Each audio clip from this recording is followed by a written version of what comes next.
riding along in my automobile, my baby beside me at the wheel.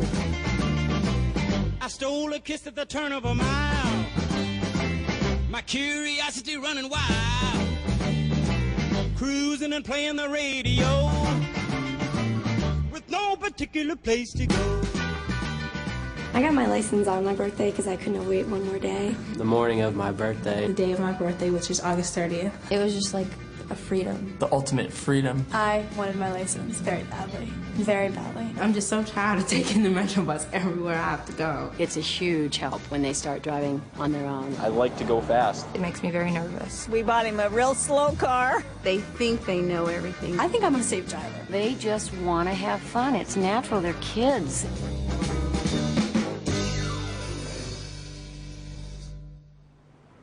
Teenagers in the United States get their licenses earlier than in most other countries, and they have easier access to cars once they're licensed.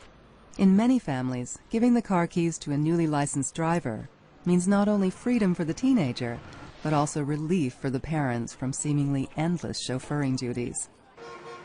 But it comes with a potentially high price. Parents are always keen for their teens to get driving licenses because it relieves them of the burden of having to drive them around everywhere. When they get their license and they can drive to practice and drive home, for me, it was great. But they also have a lot of concern about those beginning years. They know teen crash rates are high. They don't want their teen to be one of the statistics. There's something about a young driver just taking off without you in the car that's very frightening as a parent. So they also are looking for ways to reduce those risks. Teen drivers have higher crash rates per mile driven than any other age group. But when you look particularly at 16-year-olds, you find that their crash rates are the highest of all, particularly at night, and driving with other teen passengers in the car.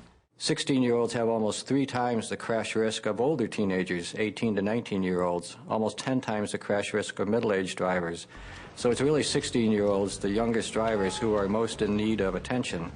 Young people, and particularly 16-year-olds, are more likely to speed. It's just the thrill of it, just going fast. They're more likely to do dangerous passing. I would not get in the car with my boyfriend because he's crazy. And they're more likely to do a variety of other risky driving behaviors that get them into trouble on the roads. I know a friend who wrecked his car. They got his license after having it for 8 hours. The inexperience shows up in really an inability to recognize dangerous situations as they begin to develop.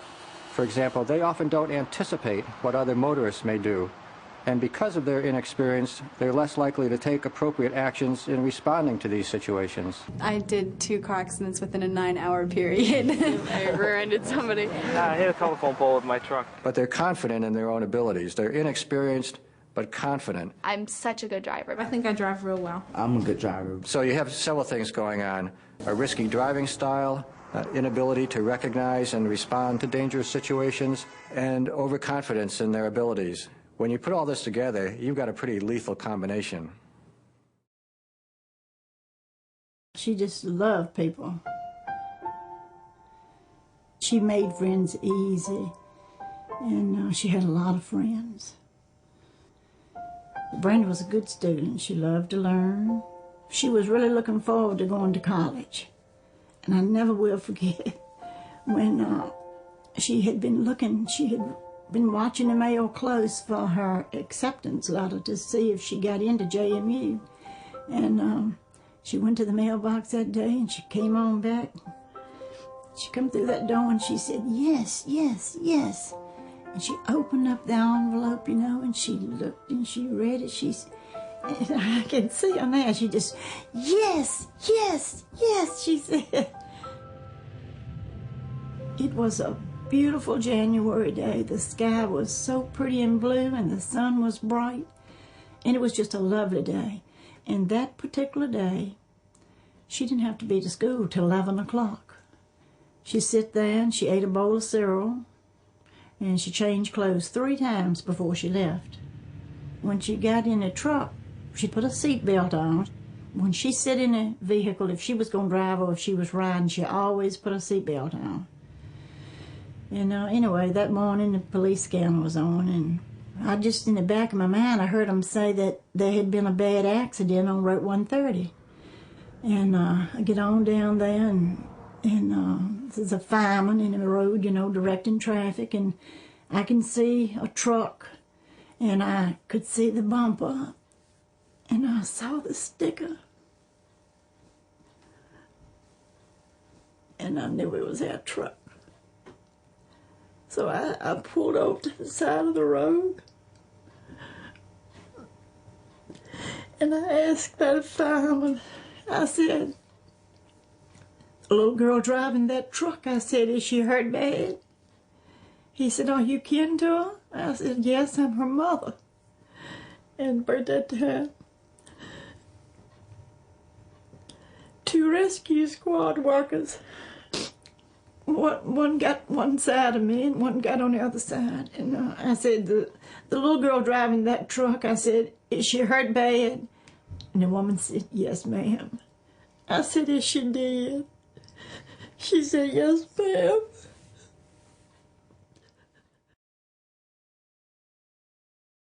Brandy was an inexperienced driver who died in a high-speed crash just 1 month after getting her license. Inexperience contributes to many crashes involving beginners. For 16-year-olds, the first few months of driving is when the risk is highest. But inexperience is only part of the problem, because so many crashes with young drivers involve their attitudes, not their skills. She got her license on her 16th birthday. She got her car on her 16th birthday. She had waited for it. We had waited for it. We were just as anxious for her to have her license as she was to have her license. She was probably the kind of child that every parent would hope to have.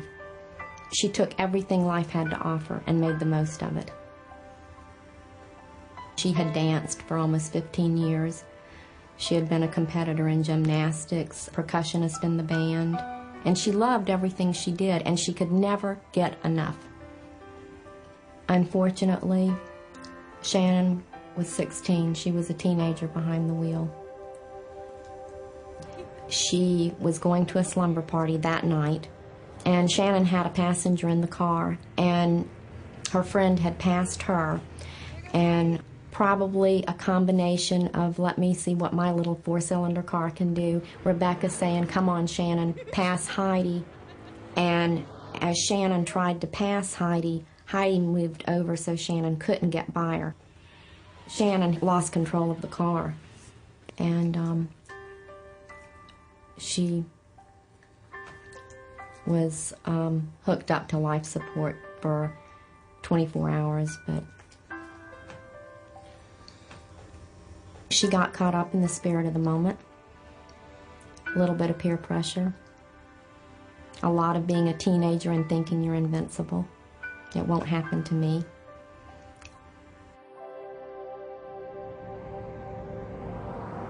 Shannon's crash was like many other serious ones involving teenagers. It was at night, and it involved speeding and thrill-seeking. Licensing restrictions on young beginning drivers help prevent some of these crashes, and so can restrictions imposed by parents. The whole idea of graduated licensing is to phase young people into full driving privileges over time, but to limit their exposure to higher risk driving when they're first licensed. There are a few key elements of good graduated licensing programs. The first stage should involve a long period of supervised driving so that teens get a lot of driving under a lot of different conditions. Driving at night, driving during the day, driving on different roads. After you go through this extended learner phase and get your initial driver's license, there should be some restrictions on the highest risk types of driving. Late at night and with other teenage passengers in the car, this phase should last at least 6 months. These kinds of legal restrictions, reinforced by parents, let young beginners be mobile and get driving experience, but they do so under conditions of controlled risk. The restrictions don't need to last forever, but they should come into play during the months of highest vulnerability. If beginners get through this period without incurring crashes or violations, then they get full privileged driver's licenses. Protecting young people while they're learning to drive is really the essence of these restrictions. Graduated licensing programs around the country have reduced crashes of 16-year-olds up to 25%, But in most states, the restrictions imposed by the laws are still weak. For example, many nighttime crashes of young drivers happen between 9 p.m. and midnight, but the driving restrictions in most states begin at midnight or 1 a.m. And most states don't restrict teen passengers at all, even though the risk of a crash goes up with even one passenger in the car. And with multiple teen passengers, the risk is 3 to 5 times greater than when a teenager drives alone. Parents really need to not only enforce the rules and restrictions that are in place, but to supplement them with rules and restrictions of their own. I think it's really important for us as parents really to establish rules with or without the state doing it. And they need to know that we aren't alone. You know, we talk to other parents. I let him know that it is a privilege, not a right, for him to drive, and he is to abide by not only the state rules, but my rules too. Limiting high-risk driving is one very important thing they can do.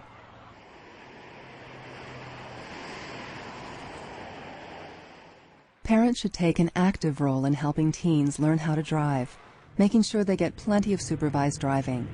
Letting them drive unsupervised late at night is a bad idea. So is driving around with groups of teenagers at any time of the day. Remember, the highest risk for young drivers is after 9 o'clock at night, with other teens in the car. This is when inexperience and immaturity are most likely to lead to dangerous behavior. Gabriel always had a smile on his face, and so did everybody around him. The very best of kids. Utterly kept the rules. Everybody loved him. The driver was driving too fast. And there's one of Gabriel's favorite songs on the radio. And so it's party time, and she was in the back seat. And he was in the front seat, dancing with her. He was up dancing with her. And the driver might well have been distracted by that. Gabriel was not wearing a seatbelt. He always wore a seatbelt. He used to tell me to wear a seatbelt. It's late at night, multiple teenagers, radio going on, and not much experience in driving. And here he was in a moment of carelessness. An unguarded moment of carelessness, you know, when he was dancing in a car instead of looking straight ahead with a seatbelt on. He was dancing with the girl in the back seat. And the driver was carried away also with the party that was going on in his car, is what happened to 16-year-olds. And the driver was not seriously hurt physically. The little girl was not seriously hurt physically. Gabriel's not here anymore.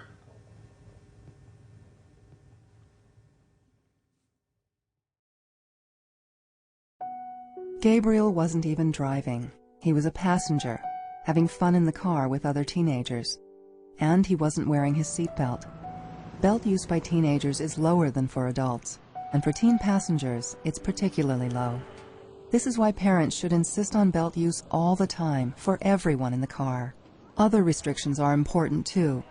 Parents should insist on no alcohol, and make sure teenagers stay out of unsafe vehicles, especially small cars, high-performance models, and SUVs because they're less stable than cars and prone to rolling over. Teenagers often don't perceive they're at risk, and they think they're invincible.